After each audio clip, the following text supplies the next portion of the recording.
Dear students, आज के इस वीडियो लेक्चर में हम एम्ब्रियो सैक समझेंगे। ये एम्ब्रियो सैक क्या है? ये एक 8 न्यूक्लिएटेड 7 सेल स्ट्रक्चर है जो कि ओव्यूल के अंदर यानी कि एम्ब्रियो सैक में ये एक सुनियोजित ढंग से अरेंज रहते हैं। इसका यूज हम डबल फर्टिलाइजेशन में देखेंगे कि किस तरीके से एम्ब्रियो सैक के अंदर एक एग सेल और बाकी सेंट्रल सेल के अंदर किस तरीके से ये दो न्यूक्लियस होते हैं। और ये जो देखो ऐसा है कि आपने पिछले क्लास में देखा था mega sporogenesis and micro sporogenesis. Mega sporogenesis में क्या था कि मेगा स्पोर बनने की क्रिया को, यानी मेगा स्पोर क्या है?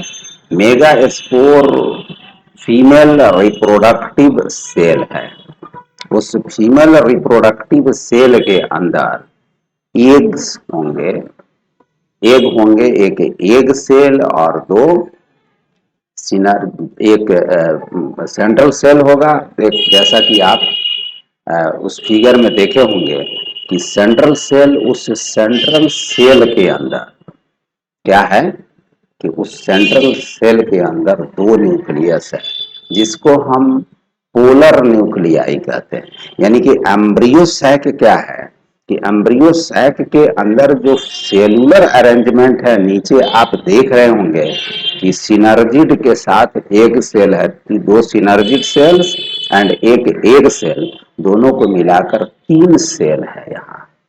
और एक ऊपर आप देख रहे होंगे जिसको हम एंटीपोडल्स कहते हैं, वो 3 सेल का एक ग्रुप है। तो ये 3 और 3 6 सेल और बीच में एक सेल है जी, जो एक सेल को अगर काउंट कर लें तो 7 सेल हुए। यानी कि एम्ब्रियो सैक जो है, एम्ब्रियो सैक एक 7 सेल वाला स्ट्रक्चर है, 7 सेल्ड apparatus है जिसके अंदर 7 सेल होते हैं और न्यूक्लियस कितने होते हैं? न्यूक्लियस होते हैं 8। 3 सेल ऊपर, 3 सेल नीचे, तीनों सेल में 3 न्यूक्लियस, फिर नीचे वाला 3 सेल में 3 न्यूक्लियस और बीच में जो एक सेल है सेंट्रल सेल, उसके अंदर 2 न्यूक्लियस है। 3 3 6 और 2 8। तो 8 न्यूक्लिएटेड 7 सेल का ये एक फॉर्मेट है जिसको हम कहते हैं एम्ब्रियो सैक। ये एम्ब्रियो सैक कहाँ होता है? ओवरी के अंदर होता है। इस ओवरी के अंदर ओव्यूल्स होंगे। उस ओव्यूल में, मतलब ओव्यूल को ही आप समझो कि वो एम्ब्रियो सैक है, उसमें फर्टिलाइजेशन होगा। तो एम्ब्रियो सैक क्या है? एम्ब्रियो सैक ओव्यूल है और ये ओव्यूल ओवरी के अंदर होता है। ओवरी क्या है?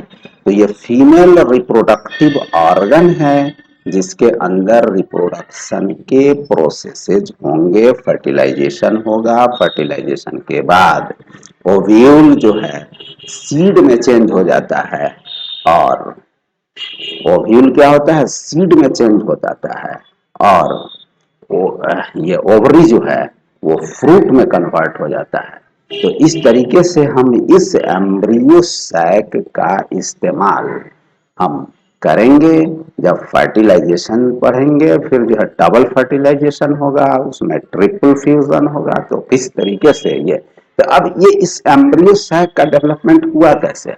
देखो आप देख रहे हो कि ये मेगा स्पोरोजेनेसिस हुआ। मेगा स्पोरोजेनेसिस में जो मेगा स्पोर मदर सेल थे उसकी प्लूइडी लेवल 2 एंड 3, वो मियोसिस में गया। मियोसिस एक सेल डिवीजन का टाइप है जिसमें गैमेटोजेनेसिस होता है, यानी कि गैमेटोजेनेसिस में मियोसिस होता है। मियोसिस के फलस्वरूप 4 मेगा स्पोर सेल बने। उस 4 में से एक जो है एक्टिव होगा यानी फंक्शनल होगा, 3 डीजेनरेट हो जाएंगे। अब ये 4 हैप्लॉइड डॉटर सेल्स हैं। इस सेल्स में जो न्यूक्लियस है, मेगा स्पोर का जो न्यूक्लियस है, इस न्यूक्लियस अंडर को nuclear division that will repeatedly divide and produce this embryo sac which contain 8 nucleated 7 cell. तो आप क्या समझ रहे हैं इससे कि मेगा स्पोर मदर सेल से जो मेगा स्पोर सेल बना, उस मेगा स्पोर सेल के अंदर रिपीटेड न्यूक्लियर डिवीजन हुआ, यानी रिपीटेड माइटोसिस हुआ। उस माइटोसिस में पहला जो सेल था, जो मेगा स्पोर मदर सेल, उसकी जो है न्यूक्लियर डिवीजन हुई, 2 न्यूक्लियस बने और दोनों न्यूक्लियस क्या हुआ कि ये देखो कि दोनों पोलर रीजन में, एक ऊपर एक नीचे चला गया। उसका डिस्ट्रीब्यूशन पोलर रीजन में हुआ, नीचे की तरफ एक आया, दूसरा तो वो 2 न्यूक्लिएटेड एम्ब्रियो सैक है। फिर उसमें डिवीजन हुआ, ऊपर वाला डिवाइड किया तो 2 न्यूक्लियस उससे बने, फिर नीचे वाला डिवाइड किया तो 2 न्यूक्लियस इससे बने, फिर 2 से 4 बने और 4 से फिर 4 ऊपर 4 नीचे। उसमें से 3 जो है ऊपर सज गया, 3 के ग्रुप में नीचे और ऊपर 3 के ग्रुप में सज गया 2 जगह। तो वो 3 का एक ग्रुप है उसे एंटीपोडल्स बने, और 3 के जो नीचे वाला ग्रुप है उससे क्या हुआ कि उसमें 2 सिनर्जिड सेल है और तीसरा जो है एक सेल है। और एक जो न्यूक्लियस है इसमें, एक जो सेल है वो सेल बीच में सेंट्रल सेल के रूप में बन गया और उसमें फिर न्यूक्लियर डिवीजन हुआ,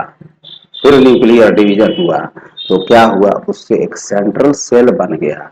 यानी कि this embryo cell is a structure in which 7 nucleus in which 7 cells are present and there are 8 nucleus, 3 ऊपर 3 नीचे और 2 बीच में। तो ये पूरा जो है एम्ब्रियो सैक का फॉर्मेट है।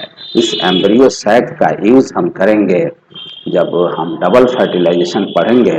तो डबल फर्टिलाइजेशन में आप देखेंगे कि एम्ब्रियो सैक के अंदर एक सेल का फर्टिलाइजेशन कैसे होता है, जिसको हम सिनगैविनी के नाम से जानेंगे कि स्पर्म किस तरीके से, एक स्पर्म जो पॉलन ग्रेन के अंदर 2 स्पर्म होते हैं, मैं पहले भी बता चुका हूँ, उसमें से दो स्पर्म से एक स्पर्म इस एग सेल को फर्टिलाइज करेगा, उसको कहेंगे हम सिनगैमी। और दूसरा जो स्पर्म है वो सेंट्रल सेल के अंदर जो 2 न्यूक्लियस है उसके साथ जाकर मिल जाएगा।